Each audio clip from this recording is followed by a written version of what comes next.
कन्हैयापुर गांव में प्रीति अपनी माँ देवकी के साथ रहती थी।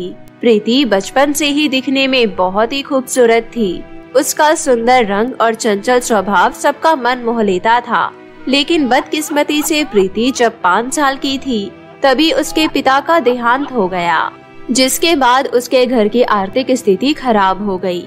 घर में कोई कमाने वाला तो था नहीं। देवकी भी ज्यादा पढ़ी लिखी नहीं थी, इसलिए वो अपने गांव में ही एक जमींदार के घर झाड़ू पोछे का काम करने लगती है और उसी से किसी तरह उसके घर का गुजारा चलता है। पति के ना होने के बाद भी देवकी ने अपनी बेटी को कभी किसी चीज की कोई कमी महसूस नहीं होने दी। उसने अपनी बेटी का दाखिला गांव के अच्छे स्कूल में कराया। माँ, ये देखो, मैं पूरे स्कूल में टॉप आई हूँ। बहुत बहुत शुभकामनाएं मेरी बच्ची, ऐसे ही आगे बढ़ती रहो। माँ, मैं गांव में सबको अपने रिजल्ट के बारे में बताकर आती हूँ। प्रीति के चंचल और दयालु स्वभाव की वजह से गांव में हर कोई उसे प्यार करता था। उसी गांव में एक लड़की थी जिसका नाम सोनी था। सोनी उसी गांव की जमींदार की बिगड़ी हुई बेटी थी। वो बहुत बदतमीज और गुस्से वाली थी। वो अपने से छोटे लोगों को नौकर से ज्यादा कुछ नहीं समझती थी। वहीं खुशी से झूमती हुई प्रीति आ रही होती है, तभी वो सोनी से टकरा जाती है, जिस वजह से सोनी उसे जोरदार थप्पड़ जड़ देती है। पागल, देख कर नहीं चल सकती क्या? मेरे सारे कपड़े खराब कर दिए, जाहिल कहीं की। सॉरी मेम साहब, वैसे मैंने जानबूझकर आपको टक्कर नहीं मारा। प्रीति उदास होकर वहाँ से चली जाती है। अगले दिन उससे देवकी कहती है, प्रीति बेटा, आज मालकिन की बेटी का जन्मदिन है, बहुत सारे लोग आएंगे, काम भी बहुत होगा। तू साथ चलती तो मेरी थोड़ी मदद हो जाती। ठीक है माँ, आप चलो, मैं स्कूल से छुट्टी मिलते ही हवेली पर आ जाऊंगी। ठीक है बेटा। प्रीति स्कूल से घर की तरफ आ रही थी, तभी वो देखती है कि घर के पास वाले नदी में से किसी युवक की आवाज आ रही है। बचाओ, बचाओ। प्रीति आवाज सुनकर अपना बैग वहीं रखकर पानी में कूद जाती है और तैरकर उस युवक को बचाकर नदी के किनारे ले आती है। ये तो बेहोश है, लगता है गहरे पानी में जाने की वजह से इनके पेट में पानी चला गया है। मैं इनके पेट से पानी निकालने की कोशिश करती हूँ। प्रीति उसे होश में लाने की कोशिश करती है। कुछ ही देर में वो युवक होश में आ जाता है। क्या मैं मर गया? अरे अभी तो मेरी शादी भी नहीं हुई है। हाय, हे भगवान, इतनी जल्दी तूने मुझे क्यों उठा लिया? तुम मरे नहीं, जिंदा हो, अब रोना बंद करो। Oh really? Thank you so much. आपको देखकर तो एक पल को मुझे लगा कि मैं मर गया हूँ और स्वर्ग में किसी अप्सरा के गोद में सिर रखकर स्वर्ग का आनंद ले रहा हूँ। हाय, कितनी खूबसूरत हैं आप। भगवान ने बहुत ही फुर्सत से बनाया है आपको। बकवास बंद करो और जाओ यहाँ से, वरना दोबारा से इसी नदी में धक्का दे दूंगी। आपके हाथ से मौत भी खुशी खुशी कबूल है। मुझे आपसे प्यार हो गया है। सुनो, आई लव यू। पागल हो क्या? इतना बोलकर प्रीति वहाँ से चली जाती है और जल्दी से ड्रेस चेंज करके मालकिन के घर काम करने चली जाती है। मालकिन के घर पार्टी का बहुत बड़ा आयोजन किया गया था। खाने की सारी तैयारी प्रीति और उसकी माँ ने मिलकर किया था। मेहमान आने शुरू हो गए। प्रीति सबको खाना सर्व कर रही थी, तभी उसने देखा कि वही युवक उस पार्टी में घूम रहा है जिसे उसने नदी में डूबने से बचाया था। हे भगवान, ये लड़का तो हाथ धोकर मेरे पीछे पड़ गया। ये तो यहाँ भी आ गया, अब क्या करूँ? प्रीति सोनी को खाना सर्व कर रही थी, लेकिन उसका ध्यान उसी युवक पर था। तभी गलती से खाना सोनी के ड्रेस पर गिर जाता है। यू ब्लडी फूल, ये क्या किया तुमने? मेरा इतना कीमती ड्रेस खराब कर दिया तुमने। मैं तुम्हें नहीं छोड़ूंगी। तभी वहाँ देवकी आ जाती है और कहती है, सोनी बेबी जी, मेरी बेटी को माफ कर दीजिए।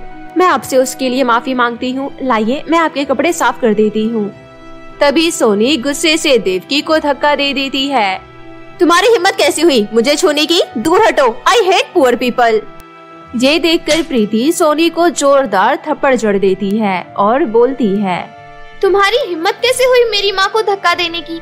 माना कि हम गरीब हैं, लेकिन इसका ये मतलब नहीं कि तुम हमारी बेइज्जती करो। तुम अमीर हो तो अपने लिए हो, समझ गई? चलो माँ, अब हमें ऐसे घमंडी और बदतमीज लोगों के यहाँ काम करने की कोई जरूरत नहीं है। प्रीति अपनी माँ को वहाँ से लेकर आ जाती है और फिर प्रीति उदास होकर पास के ही बगीचे में जाकर बैठ जाती है। तभी वही युवक फिर उसके पास आता है और कहता है, हेलो मिस अप्सरा, वाह क्या गजब बोलती हैं आप सच में किसी अप्सरा से कम नहीं। By the way, my name is Yash, मैं लंदन से आया हूँ। वैसे तो मैं यहाँ अपने बिजनेस के सिलसिले से आया था, पर जब से मैंने आपको देखा है आपके सिवा कुछ और देख ही नहीं पा रहा हूँ। मुझे आपसे पहली नजर में प्यार हो गया और मैं आपसे शादी करना चाहता हूँ। देखो, किसी भी बात की फिक्र मत करो, मैंने अपने मॉम डैड को सब कुछ बता दिया है। वो अगले ही महीने आकर हम दोनों की शादी करवा देंगे। यश सच में बहुत ही अच्छा लड़का था, इसलिए प्रीति शादी के लिए हाँ कर देती है। उधर सोनी अपनी माँ से बोलती है, मॉम ये सुबह सुबह यश कहाँ चला गया? जब से लंदन से आए एक दिन भी मेरे साथ नहीं बिताया है। अगर इतना ही प्यार है यश से तो आने दो आज उसे। मैं आज ही तेरे पिताजी से बोलकर तेरी और यश की शादी की बात पक्की कर देती हूँ, फिर रखना जिंदगी भर उसे अपने पल्लू से बांधकर। सोनी शर्मा जाती है, तभी खुशी से झूमता हुआ यश आ जाता है। हे व्हाट्सअप, क्या बातें हो रही हैं माँ बेटी में? कहाँ थे तुम सुबह से? मुझे तुमसे एक जरूरी बात करनी है। वैसे मुझे भी आप लोगों से एक बहुत ही जरूरी बात करनी है। मुझे पता है तुम क्या कहने वाले हो। अच्छा बताओ, क्या बताना चाह रहे हो? सोनी, मुझे इस गांव में आते ही इस गांव से जैसे प्यार हो गया है। मुझे यहाँ की हर एक चीज इतनी भा गई है, अब मुझे इस गांव को छोड़कर जाने का दिल ही नहीं कर रहा। तो मैं कौन सा तुम्हें यहाँ से जाने दूंगी? सोनी, मुझे प्रीति से प्यार हो गया है और मैं उससे इसी महीने शादी करना चाहता हूँ। मुझे पता है तुम्हें ये सुनकर थोड़ा अजीब लगेगा, लेकिन मुझे फर्क नहीं पड़ता कि प्रीति गरीब है। वो तो लाखों में एक है, अप्सरा सी सुंदर, स्वभाव की इतनी दयालु।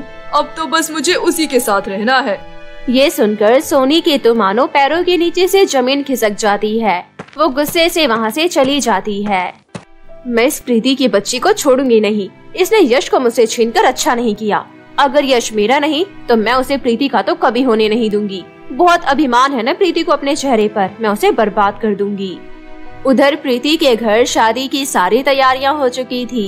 तभी सोनी उसके घर आई और बोली, प्रीति मुझे माफ कर दो, मैंने तुम्हारे साथ बहुत गलत किया। यश मेरा बहुत अच्छा दोस्त है, वो हमेशा तुम्हें खुश रखेगा। ये लो प्रीति, ये फेस क्रीम है, इसे अपने चेहरे पर लगा लो, इससे तुम्हारा ये गोरा चेहरा और निखर जाएगा। ये मेरी तरफ से एक छोटा सा गिफ्ट समझ के रख लो। थैंक यू सोनी, तुम्हें यहाँ देखकर मुझे बहुत अच्छा लग रहा है। आओ बैठो ना। और इन सब की क्या जरूरत है? जरूरत है प्रीति, यश मेरा दोस्त है और मैं नहीं चाहती कि उसकी होने वाली दुल्हन में थोड़ी भी कोई कमी हो। अब जाओ जल्दी से क्रीम लगा कर आओ। उस क्रीम को लगाते ही प्रीति का चेहरा काला और बदसूरत हो जाता है। कैसी लग रही हूँ मैं? बहुत ही प्यारी लग रही हो प्रीति, किसी की नजर ना लगे। अच्छा सुनो, मुझे तुमसे एक बहुत जरूरी बात करनी है, लेकिन यहाँ सबके सामने नहीं। मेरे साथ बाहर चलो। तभी सोनी प्रीति को अपने साथ बाहर लेकर आती है।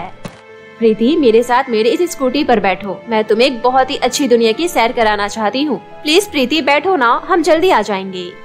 सोनी के जिद करने पर प्रीति उसके स्कूटी पर बैठ जाती है। फिर सोनी गुस्से से स्कूटी स्टार्ट करती है और उसे हवा में उड़ाते हुए सबसे ऊंची वाली पहाड़ी पर ले जाती है। सोनी मुझे बहुत डर लग रहा है, ये तुम मुझे कहाँ ले आई हो? वापस चलो। खुश तो आज तुम बहुत होगी, आज तुम्हारी शादी जो होने वाली है, लेकिन मैं तुम्हें ससुराल नहीं सीधा ऊपर भेजने के लिए यहाँ लेकर आई हूँ। सोनी ये क्या पागलपन है? आखिर तुम मेरे साथ ऐसा क्यों कर रही हो? सोनी देखो, रुक जाओ प्लीज सोनी, ये गलत है। बचाओ बचाओ, कोई है, मेरी मदद करो। और जोर से चिल्लाओ, यहाँ तुम्हें बचाने वाला कोई नहीं है। इस पहाड़ी पर ऊपर आने का तो रास्ता है, लेकिन नीचे जाने का कोई रास्ता नहीं है, इसलिए यहाँ तुम्हें बचाने कोई नहीं आएगा। तभी वहाँ से नीलम परी जा रही थी। वो सोनी को प्रीति को पहाड़ी से धक्का देते हुए देख लेती है। तभी परी कहती है, रुक जाओ सोनी, ये तुम क्या कर रही हो? छोड़ दो इसे और इसे यहाँ से जाने दो।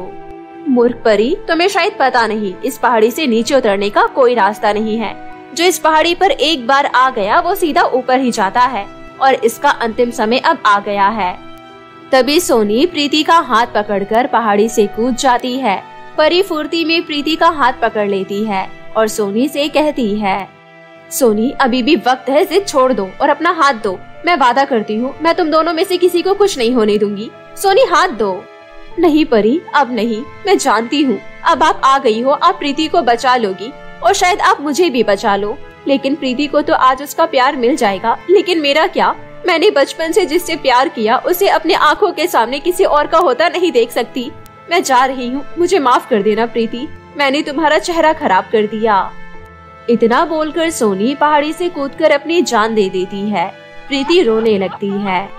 प्रीति, होनी को कोई नहीं टाल सकता, जो हुआ उसमें तुम्हारी कोई गलती नहीं है। तुम अब अपने घर जाओ, सब तुम्हारा इंतजार कर रहे हैं।